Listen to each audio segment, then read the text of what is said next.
ایک سوال پوچھا گیا ہے کہ محرم الحرام کے اس مہینے میں بعض حضرات نکاح کرنے کو، شادی کرنے کو، دیگر خیر کے کام کرنے کو منحوس سمجھتے ہیں، شرعی طور پر ان کی کیا حقیقت ہے؟ یہ سوال اکثر حضرات اس مہینے میں پوچھتے رہتے ہیں۔ دیکھیے، محرم الحرام کا یہ مہینہ ان 4 بابرکت مہینوں میں سے ایک مہینہ ہے، جن 4 مہینوں کو اللہ تبارک و تعالیٰ نے یہ کائنات بناتے وقت ہی سے بڑی عزت، احترام، فضیلت اور اہمیت والا بنایا ہے۔ قرآن کریم میں ہے کہ سال میں 12 مہینے ہیں اور ان 12 مہینوں میں سے 4 مہینے حرمت اور احترام والے ہیں۔ منہا اربعۃ حرم، فضیلت والے ہیں، احترام والے ہیں۔ لہذا اس کی عظمت اور برکت کا تقاضا تو یہ ہونا چاہیے تھا کہ یہ مہینہ شادی کے لیے، نکاح کے لیے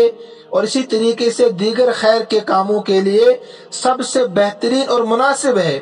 انہی مہینوں میں، خاص کر اسی مہینے میں جس کو ہم منحوس سمجھتے ہیں، اسی میں نکاح اور شادیاں ہونی چاہیے، تاکہ اس مہینے کی برکت سے شادی کرنا، نکاح کرنا بھی بابرکت بنے۔ جیسا کہ مختلف مقامات کی برکتیں ہوتی ہے،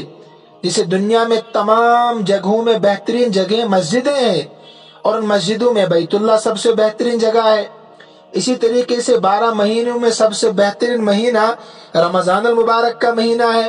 اس میں بھی آخری عشرے کی زیادہ فضیلت ہے، اور پھر اس آخری عشرے میں طاق راتوں کی فضیلت ہے، طاق راتوں میں شب قدر کی فضیلت ہے۔ لیکن اس کے باوجود تعجب کی بات تو یہ ہے کہ اس عظمت اور برکت والے مہینے میں، یعنی اس محرم الحرام کے مہینے میں شادی کرنا، نکاح کرنا، اس کو غلط اور منحوس سمجھا جاتا ہے۔ دراصل ایک منظم سازش ہے، اور اس غلط فہمی کی وجہ یہ ہے کہ بعض لوگ حضرت حسین رضی اللہ تعالی عنہ اور ان کے ساتھ میدان کربلا میں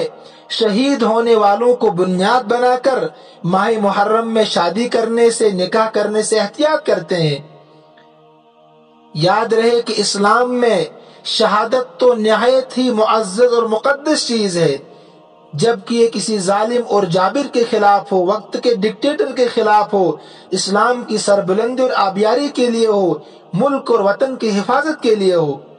جو کہ حضرت حسین رضی اللہ تعالی عنہ نے اور ان کے ساتھ صحابہ نے میدان کربلا میں پریکٹیکل کر کے دکھا دیا۔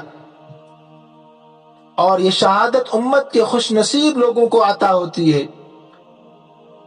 اس مقدس اور معزز چیز کی وجہ سے کسی مہینے یا دن میں نحوست کیسے آ سکتی ہے، اور اس کی وجہ سے کسی مہینے میں شادی کرنے کو، نکاح کرنے کو،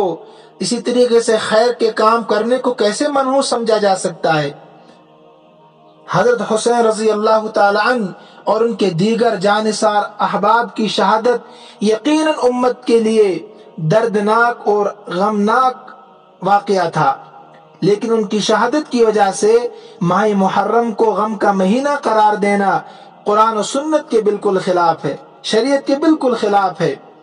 اور اگر حضرت حسین رضی اللہ تعالی عنہ اور ان کے دیگر جانثار احباب کی شہادت کی وجہ سے کسی مہینے کو یا اس محرم الحرام کو غم زدہ قرار دینا درست ہو جاتا، تو پھر اسلامی تاریخ ایسے ہی المناک، دردناک واقعات سے بھری پڑی ہے کہ سال کے 12 مہینوں میں بڑے بڑے جلیل القدر صحابہ کرام کی المناک، دردناک شہادتیں ہوئی ہے، جیسا کہ حضرت حمزہ، حضرت صہیب، حضرت عمر رضی اللہ تعالی عنہ، حضرت عثمان غنی رضی اللہ تعالی عنہ، حضرت علی رضی اللہ تعالی عنہ اور دیگر بہت سے حضرات صحابہ کرام رضوان اللہ علیہم اجمعین کی دردناک شہادتیں امت کی تاریخ کا حصہ بن چکی ہے۔ تو پھر ان کی شہادتوں کی وجہ سے تو سال بھر کو غم والا سال قرار دے دینا چاہیے، بلکہ حضور صلی اللہ علیہ وسلم کے وصال کے واقعے کے مقابلے میں امت کے لیے کون سا واقعہ دردناک اور غمناک ہو سکتا ہے؟ اس کے باوجود ربیع الاول کے مہینے کو خوشی کا مہینہ ہم سمجھتے ہیں۔ بعض حضرات تو اس میں عید بھی مناتے ہیں، اگرچہ الگ مسئلہ ہے جائز ہے کہ ناجائز ہے، لیکن خوشی کا موقع ہے اور خوشی مناتے ہیں، عید مناتے ہیں۔ علامہ اقبال رحمۃ اللہ علیہ نے ایک بہترین جواب دیا تھا ان لوگوں کو جنہوں نے طنز کیا تھا کہ یہ ماتم نہیں مناتے، اس مہینے کو سوگ والا مہینہ نہیں مناتے ہیں، ماتم نہیں مناتے ہیں، نوح کنا نہیں کرتے ہیں۔ جب انہوں نے اعتراض کیا تھا کہ محسن یہ مقبول روایت ہے جہاں میں قاتل کبھی مقتول کا ماتم نہیں کرتے، محسن یہ مقبول روایت ہے جہاں میں قاتل کبھی مقتول کا ماتم نہیں کرتے، تو علامہ اقبال رحمۃ اللہ علیہ نے بہت بہترین جواب دیا تھا، کہہ دو غم حسین منانے والوں کو، کہہ دو غم حسین منانے والوں کو، مومن کبھی شہداء کا ماتم نہیں کرتے۔ ہے عشق اپنی جان سے بھی زیادہ آل رسول سے، لیکن یوں سر عام ہم ان کا تماشا نہیں کرتے، لیکن یوں سر عام ہم ان کا تماشا نہیں کرتے سڑکوں پر۔ روئے وہ جو منکر ہو شہادت حسین کا، روئے وہ جو منکر ہو شہادت حسین کا، ہم تو زندہ و جاوید کا ماتم نہیں کرتے۔ لہذا شرعی اعتبار سے نکاح کرنا، شادی کرنا یا دوسرے خیر کے کام کرنا سال بھر میں کسی مہینے میں بھی، کسی دن میں بھی منحوس نہیں ہے، بلکہ جب بھی نکاح کرنا ہو، شادی کرنی ہو، اس کے لیے سال کے 12 مہینوں میں سے کسی بھی دن کا انتخاب کیا جا سکتا ہے۔ لہذا جو لوگ محرم کو، اسی طریقے سے بعض لوگ سفر کے مہینے کو، بعض لوگ شوال کے مہینے کو منحوس سمجھتے ہیں، تو میرے بھائیوں شرعی طور پر اس کی کوئی حقیقت نہیں ہے، عقل سے بھی یہ بالکل دور ہے، ان کی یہ سوچ بے بنیاد ہے، کیونکہ قرآن و سنت سے اس بات کا کوئی ثبوت نہیں ملتا ہے۔ یہ نظریہ اسلام کے دین کے سراسر خلاف ہے۔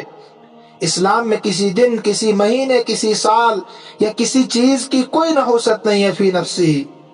اور اس کا تصور رکھنا بھی اسلام کے خلاف ہے۔ البتہ نحوست صرف میرے بھائیوں گناہ میں ہے، صرف گناہ میں نحوست ہے۔ ساری نحوستیں اللہ کی نافرمانی کے نتیجے میں پیدا ہوتی ہے۔ افسوس کہ آج کا مسلمان دنوں اور مہینوں کی نحوست تلاش کرتا ہے، دن کو نحوست زدہ قرار دیتا ہے، اور ان میں شادیاں کرنے سے، نکاح کرنے سے احتیاط تو کر لیتا ہے، لیکن شادیوں میں اللہ کی نافرمانی کرنا نہیں چھوڑتا۔ شادیوں میں ناچ گانے عام سی بات ہو چکی ہے، شادیوں میں بے حیائی عام سی بات ہو چکی ہے، تمام بدعات و خرافات ہمارے گھر کی شادیوں میں ہوتے ہیں، لیکن ان سے ہم احتیاط نہیں کرتے ہیں، جو کہ نحوست کی اصل وجہ اور بنیاد ہے۔ شیطان نے نحوست کے حقیقی اسباب و وجوہات ہماری نگاہوں سے پوشیدہ کر لیے ہیں، جن میں ہم مبتلا ہے، اور اللہ کو ناراض کر کے شادی خانہ آبادی کے بجائے شادی خانہ بربادی کے سامان ہم تلاش کر رہے ہیں۔ شیطان نے ہماری نافرمانیوں کو کس قدر مزین اور خوبصورت کر کے ہمارے سامنے پیش کر دیا ہے، کس قدر شیطان نے گناہوں کی سنگینی دلوں سے مٹا دی ہے، اللہ کی نافرمانی کس قدر ہلکی چیز تصور کی جانے لگی ہے۔ اس لیے میرے بھائیوں، شادیوں میں نحوست سے اگر ہمیں بچنا ہے، نکاح میں نحوست سے اگر بچنا ہے، شادیوں کو کامیاب بنانا ہے، تو اللہ کی نافرمانی سے بچنا ہوگا۔ شادی سنت کے مطابق کرنی ہوگی، نکاح مسجدوں میں کرنے ہوں گے، شادیوں میں صرف دعوت ولیمہ کا انتظام کرنا ہوگا۔ بخاری شریف میں ایک روایت ہے، اللہ کے نبی صلی اللہ علیہ وسلم نے فرمایا، لا عدوى ولا طیرۃ ولا حامۃ ولا سفر فی نفسہ،